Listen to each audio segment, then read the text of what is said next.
महाजी भवानंदपुर को जोड़ने वाली सड़क पानी में तेज धार में बह गई, जिससे कई इलाकों का संपर्क मुख्य गांव से कट गया है। आलम ये है कि लोगों को पालकर रामदेवी और शहर जाने के लिए परेशानियों का सामना करना पड़ रहा है।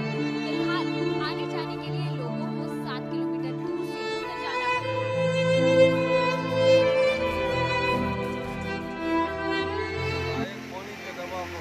राज्य माया फिरोजपुर टूट गया, उससे आवागमन ठप हो गया। महाजी भवानपुर बतला टोल सब संपर्क गाँव से सामने टूट गया। कहीं कोई आने जाने का रास्ता नहीं, कहीं कोई प्रशासन नहीं। रामदेवी रामनगर में जो पुल के पास ये बह गया है, तो उसकी जांच राजस्व कर्मचारी अंचल निरीक्षक से करा ली जाएगी और यदि आवश्यकता हुआ तो नाव का परिचालन कराया जाएगा। अब ऐसे में लोग भगवान भरोसे हैं। देखना है कि प्रशासन ने पिछली गलतियों से क्या सबक लिया।